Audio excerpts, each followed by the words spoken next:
창세기 14장 13절로 24절 말씀.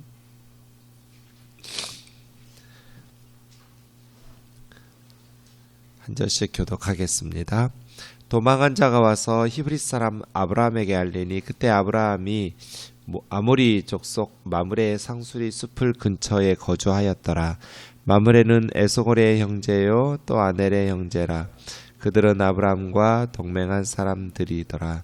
아브라함이 그 조카가 사로잡혔음을 듣고 집에서 길리고 훈련된 자 318명을 거느리고 단까지 쫓아가서 그와 그의 가신들이 나뉘어 밤에 그들을 쳐 부수고 다메섹 왼편 호바까지 쫓아가 모든 빼앗겼던 재물과 자기의 조카 롯과 그 재물과 또 부녀와 친척을 다 찾아왔더라.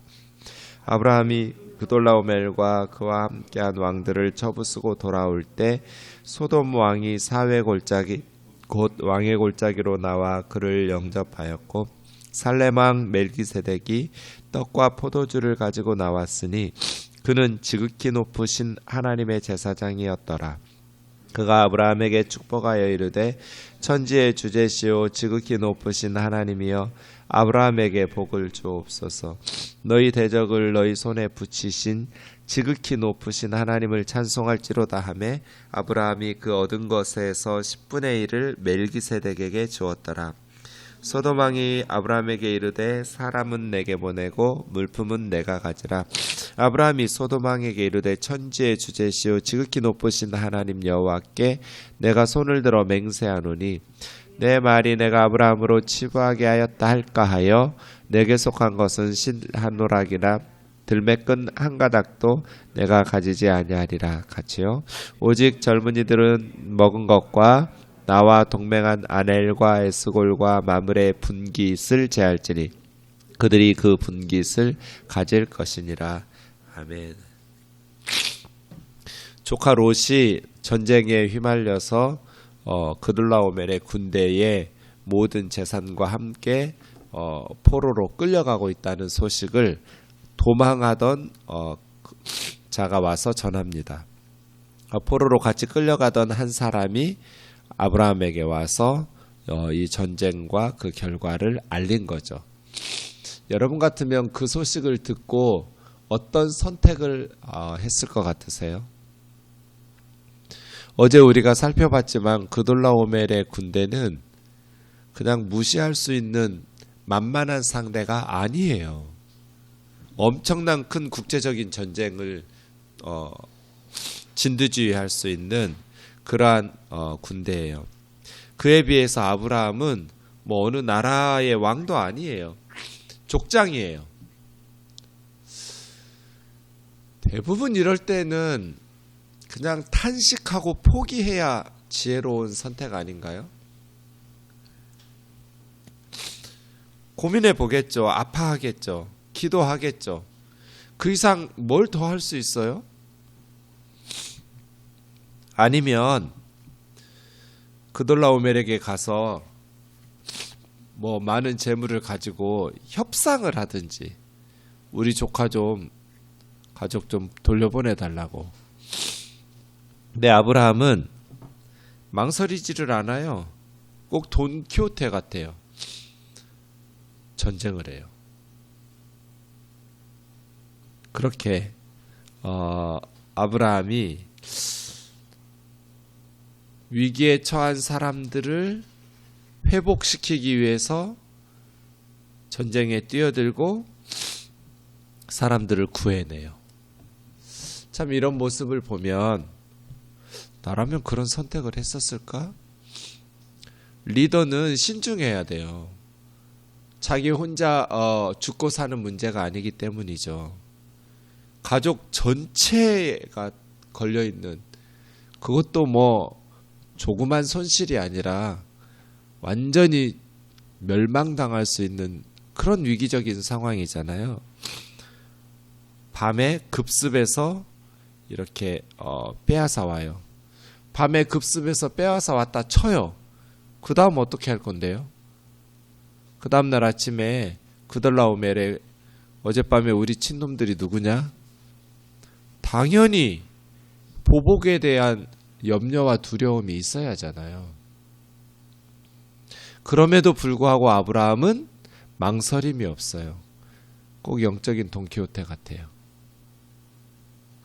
아브라함이 하나님께서 함께 하실 것에 대한 그러한 믿음이 있었을까?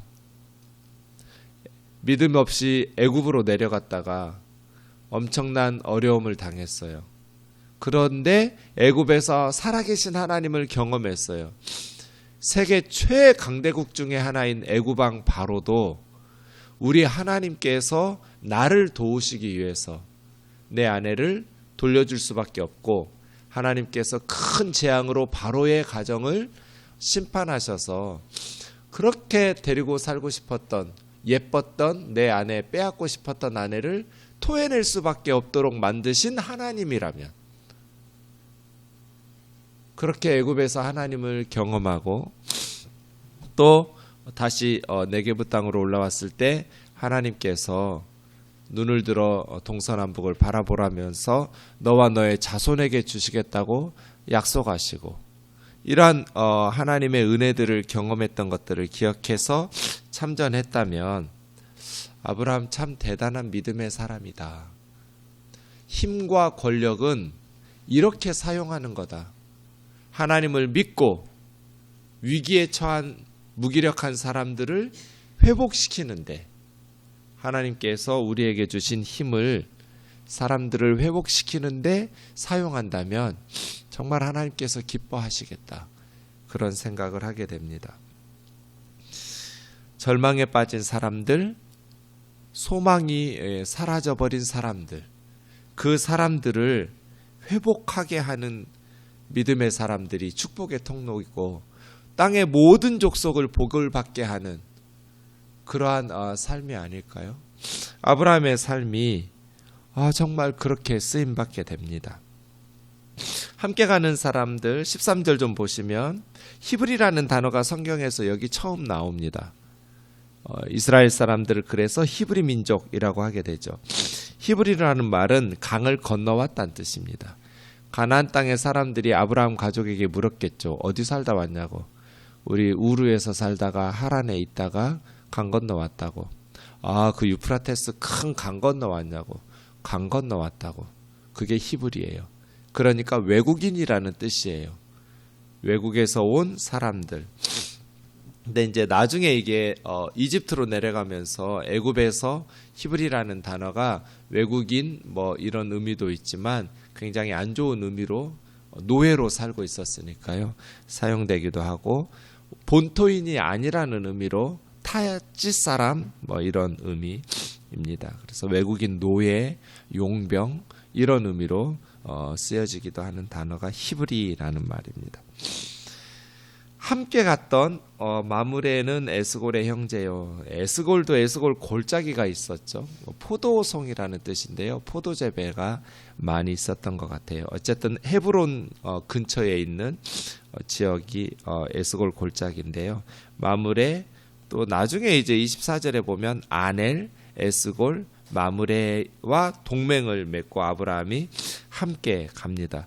이 사람들도 참 대단한 사람들이죠. 너나가 뭐 그렇게 우스워 보여? 그돌라오멜이 그 엄청 군대를 끊고 몇 년 동안 준비했던 소돔 고모라 아드마 스보임 소알 이 왕들을 쳐서 부수고 다 빼앗아간 그런 왕들인데 우리 힘으로 어떻게, 아브라함아 안타깝지만 너도 죽기 싫으면 포기해. 네 조카 아무리 안타깝다고. 그런 식으로 전쟁에서 안 됐지만 어쩔 수 없는 상황이야, 이렇게 말할 것 같은데 함께 전쟁에 뛰어듭니다. 14절에 또 놀라운 이야기가 나오는데 아브라함 집에서 길리고 훈련된 자가 318명이나 됐다는 것입니다. 아브라함이 평소에 얼마나 큰 거부였는지를 알 수 있죠. 집에서 길리고 훈련됐다라는 것은 집에서 자라나고 태어나고 자라나고 함께 일하던 전쟁 가능한 젊은이만 318명이나 됐다면 아브라함 가족이 작은 가족은 아니죠. 여인들, 어린아이들, 나이 든 분들 하면 얼추 한 1000명 가까이 될 수도 있었겠다. 그런 생각이 듭니다. 어쨌든 아브라함이 전쟁터에 끌고 간 자기 식솔들만 318명이었습니다. 그렇다고 보면 롯과의 분쟁을 이해할 만하죠. 굉장히 큰 규모였던 거예요. 그러니까 목초지를 놓고 롯의 목자들과 아브라함의 목자들이 충돌이 있을 수밖에 없었을 만큼 굉장히 큰 규모의 식소를 거느리고 거부였다라는 것을 알 수 있습니다. 단까지 쫓아가서 이스라엘 땅을 말할 때 단에서 브엘세바까지 이렇게 부릅니다. 브엘세바가 최남쪽 도시라면 제일 북쪽 도시가 단이라는 도시입니다. 북쪽 끝까지 올라간 거예요. 거기서 가신들을 나뉘어 밤에 그들을 쳐부수고 마치 기드온의 300용사처럼 밤에 쳐부숴서 급습한 거죠. 다메섹 왼편 호르바까지 더 북쪽으로 쫓아 올라간 거예요. 쫓아낸 거죠. 모든 빼앗겼던 재물과 자기 조카 롯과 그 재물과 부녀와 친척을 다 찾아왔더라. 그래서 아브라함에 의해서 조카 롯과 모든 빼앗겼던 삶들이 다시 회복되게 되는 것이죠. 이제 17절부터 보면 아브라함이 전쟁에서 승리하고 돌아올 때 두 왕이 찾아옵니다. 첫째는 살레망 멜기세덱, 두 번째는 소돔왕 베라입니다. 사회 골짜기 왕곡이라고 부르는 왕의 골짜기에서 영접하는데 예루살렘 남쪽 4km 정도 떨어진 곳에 있습니다. 우선 18절에 살렘왕 멜기세덱이 등장하는데 이 살렘이 예루살렘인가? 성경학자들은 조금 그런 것 같지 않다 이렇게 말합니다. 정확한 건 알 수 없습니다. 어쨌든 살렘은 샬롬, 평화라는 나라 이름이 샬롬이에요. 그리고 멜기체데크, 멜렉이라는 말이 왕이라는 뜻이니까 체덱은 의거든요. 의의 왕이에요. 나라 이름은 평강이고 왕의 이름은 의의 왕이 됩니다. 그래서 이 체데크 의라는 단어가 나중에 대제사장 사독하고 연관이 있습니다. 떡과 포도주를 가지고 나와요. 당시에 아주 훌륭한 잔치 축하 승전 기념 축하 잔치를 베풀어 준 거예요. 멜기세덱이. 그러면서 아브라함에게 지극히 높으신 하나님의 제사장인데 축복을 해줍니다. 천지의 주제시오 지극히 높으신 하나님이여 아브라함에게 복을 주옵소서. 너희 대적을 네 손에 붙이신 지극히 높으신 하나님을 찬송할지로다. 이렇게 멜기세덱이 아브라함을 축복해 줍니다. 천지의 주제, 온 천하 만물을 창조하신 역사의 주인이신 하나님, 지극히 높으신 그 하나님께 아브라함을 복을 달라고 축복을 해줍니다. 그러면서 아브라함에게는 너의 이 승리는 너의 대적을 너의 손에 붙이신 하나님의 은혜다. 그러니 그 하나님을 찬송할지로다. 너의 승리는 작전의 승리도 아니고 용맹의 승리도 아니고 하나님께서 너의 대적을 네 손에 붙이셨기 때문에 승리할 수 있었다 하고 해석해 줍니다. 그래서 이 멜기세덱이라는 사람이 어찌 보면 이것도 좀 특이한데요. 여러분 조그만 애가 큰 나라 왕하고 싸워서 이기고 돌아올 때 그 조그만 애가 이겼다고 해서 막 잔치를 떡과 포도주를 가지고 잔치를 베풀어주고 막 축하해주면 나중에 큰 나라 왕이 정신 차리고 무기 들고 군대 끌고 와서 그 조그만 애 칠 때 야 근데 잠깐만 뭐 듣자니까 우리 이기고 돌아올 때 무슨 잔치 베풀어준 나라가 있다며? 뭐 살렘이라는 나라? 멜기세덱이라는 놈이 그런 짓을 했다며? 무기 들어 그것들도 제거해야지. 이런 보복을 두려워하지 않을 거예요? 말씀드렸지만 그돌라오멜의 군대는 무시할 수 있는 작은 나라가 아니에요. 그런데 멜기세덱도 이런 축하 잔치를 베풀어 주어요. 이것은 그만큼 멜기세덱이 하나님과의 소통이 되고 있었다는 증거가 아니었을까. 어떤 의미로 멜기세덱은 지극히 높으신 하나님의 제사장 그리고 살렘이라는 나라의 왕으로서 신중하게 국운을 이렇게 왔다 갔다 할 수 있는 그런 선택임에도 불구하고 아브라함에게 그렇게 축복하면서 잔치를 베풀어 줄 수 있었던 그런 어떤 용기를 낼 수 있었던 것이 하나님에 대한 신뢰, 기도의 응답, 뭐 이런 담대함이 있지 않았을까 이렇게 추측해 봅니다. 어쨌든 아브라함이 얻은 전리품 중에서 11조를 멜기세덱에게 바칩니다. 이걸 보면 11조는 고대 근동에서 널리 행했던 관습이라는 것을 알 수 있습니다. 제사장과 왕께 바치거나 물론 멜기세덱은 둘 다 해당되겠지만 여기서는 제사장적 축복을 해주고 자기를 축하 잔치를 베풀어 준 것에 대한 고마움으로 11조를 멜기세덱에게 바쳤겠죠. 네. 다른 사람이 성공했을 때 특히 참 용기 있게 뛰어들어서 승리를 거두고 온 아브라함에게 진심 어린 축하를 해주는 멜기세덱. 이게 이제 히브리서의 주제인데요. 멜기세덱의 반차를 따르는 시편 110편 4절을 예언을 가지고 히브리서가 쓰여집니다. 멜기세덱은 이스라엘 사람 아니기 때문에 이제 성경에서 사라집니다. 어떻게 이스라엘 사람도 아닌데 하나님의 제사장이 되고 이렇게 하지? 노아의 후손이라는 것을 기억하셔야 돼요. 아브라함과 노아까지 10대거든요. 노아의 10대 후손이 아브라함인데 어쨌든 그 이후로 신앙 영적으로 우상숭배로 변질된 그러한 나라와 족속들도 있었겠지만 살렘이라는 나라와 멜기세덱같이 또 욥과 같이 신실하게 부모의 신앙을 이어받아서 노아의 신앙을 이어받은 경건한 하나님의 사람들이 있었던 것이죠. 어쨌든 그렇게 하나님 앞에 용기 있는 행동으로 축하를 해줍니다. 그런데 21절에 소돔왕 베라는 아브라함에게 사람은 내게 보내고 물품은 네가 가지라 이렇게 말합니다.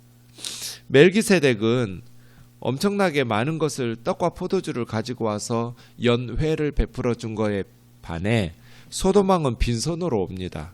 전쟁에서 패배했으니 빈손으로 오는 것은 이해할 수 있습니다. 가진 게 없을 상황이니까요.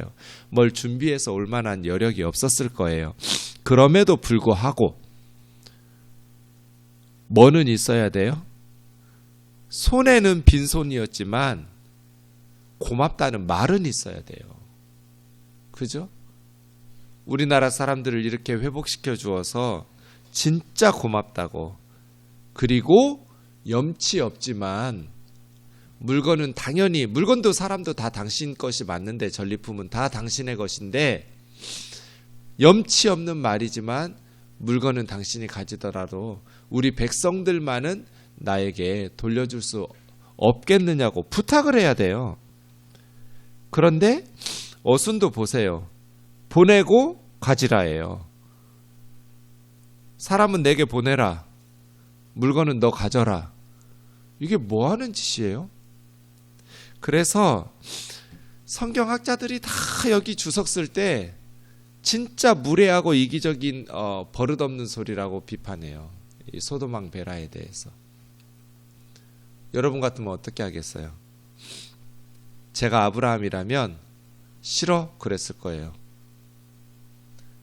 그런 놈한테 뭐하러 줘요? 그 밑에 백성들 사람들 보내봐야 다시 노예로 부려먹을 텐데. 그런데 아브라함은 낚인 것 같아요. 천지의 주제시요 지극히 높으신 하나님 여호와께 내가 손을 들어 맹세하노니 네가 내가 아브라함 치부하게 내가 아브라함 부자 만들어주 사람이야. 아브라함을 부자로 만들어줬어 하면서 떠들고 다닐까봐 너에게 속한 것은 실오라기 하나도 신발끈 한 가닥도 가지지 않을 거라고. 다 돌려줘 버려요. 그래서 결과적인 이야기지만 이 사람들 다 유황불로 심판받아서 죽죠? 뭐 오래도 안 가요. 아브라함 살아있는 생전에 그랬으니까. 소돔과 고모라가 하나님의 심판을 받으니까. 그래서 아브라함이 이때 안 돌려보냈으면 그 사람들 안 죽었을 텐데, 이런 생각도 해요. 차라리 자기 밑에서 하나님 함께 섬기는 종들로 만들었으면 어땠을까? 이런 생각 말이에요. 저 혼자 생각인데 어쨌든 네. 가치 있는 것은 말할 것도 없고 가치 없는 실오라기 하나도 신발끈 한 가닥도 안 가질 거라고. 다만 우리 젊은이들이 먹은 것은 돌려줄 수 없고 동맹한 사람들이 자기 몫을 취하는 것까지는 돌려줄 수 없다. 그렇게 말하면서 다 돌려보냅니다. 아브라함은 롯에게도 관대했던 것처럼 네가 좌하면 내가 우하고 네가 우하면 내가 좌한다. 이런 양보를 했던 것처럼 아주 무례하고 교만하고 이기적인 소돔왕 베라에게도 아브라함은 관대하게 물론 그 관대함이 결과적으로는 좋지 않았지만 네.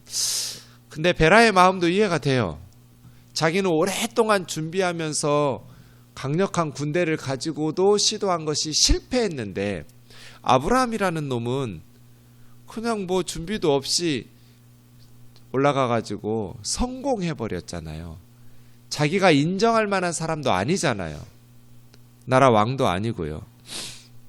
그런 의미에서 나는 실패했는데 내가 무시할 만한 사람이 성공했을 때 진심으로 축하해 주는 것은 쉽지 않은 일이죠. 하지만 그때 그 사람의 인격이 드러나요. 남을 깎아내리고 무시하고 시기 질투하고 남들이 그 사람 칭찬하는 멜기세덱처럼 아브라함을 칭찬하는 꼴을 못 보고 그냥 험담하고 깎아내리는 소돔왕 베라들이 교회에 너무 많아요. 너무 천박한 인격. 예수는 뭐하러 믿는 거예요? 성경은 뭐하러 공부하는지 모르겠어요. 그런데 그런 천박함이 우리 안에 있어요. 나보다 잘난 사람이 성공했던 건 뭐 잘났으니까. 근데 나보다 못난 사람이 내가 실패한 것을 성공했을 때 베라처럼 무례하고 그렇게 끝까지 인정하지 않으려는 교만함이 있을 때가 너무나 많은 거죠. 용서받기 힘들어요. 이렇게 소돔왕 베라의 무례하고 교만한 태도는 결국 이러니까 하나님의 유황불의 심판을 받죠. 이때 정신을 차렸더라면 이 전쟁의 패배로 아브라함의 승리의 모습으로 아브라함의 관대한 그러한 모습을 통해서 정신 차렸더라면 유황불의 심판으로 멸망하지 않았을 텐데 정신 못 차린 거죠. 승리한 아브라함이 돌아왔을 때 2명의 왕들이 영접하러 왔는데 두 왕들의 태도가 너무나 뚜렷하게 대비되고 있다. 말과 행동이 정반대예요. 우리는 어느 쪽에 속한 사람인지 바라기는 멜기세덱과 같이 다른 사람의 성공을 진심으로 축복해주고 축하해줄 수 있는 성숙한 그리스도인들이 되기를 주의 이름으로 축원합니다. 기도하겠습니다. 사랑하는 하나님 아버지, 타인의 성공을 진심으로 축하해 줄 수 있는 마음 허락하여 주옵소서. 우리에게 주신 힘을 절망과 낙심 속에서 그렇게 고통받고 있는 사람들의 삶을 회복시켜주는 곳에 사용할 수 있게 도와주시옵소서. 나만 바라보며 살지 말게 하시고 하나님께서 주신 힘과 능력을 절망 가운데 있는 사람들을 위해서 쓰임받는 아브라함과 같은 그러한 축복의 통로로 살아가게 도와주시옵소서. 왜 하나님께서 나에게 돈을 주셨는지, 왜 하나님께서 나에게 지식을 주셨는지, 왜 하나님께서 나에게 믿음을 주셨는지 하나님의 뜻을 기억하면서 하나님께서 주신 것으로 많은 절망 가운데 있는 사람들을 아브라함처럼 회복시킬 수 있도록 주여 도와주옵소서. 예수님의 이름으로 기도하옵나이다. 아멘.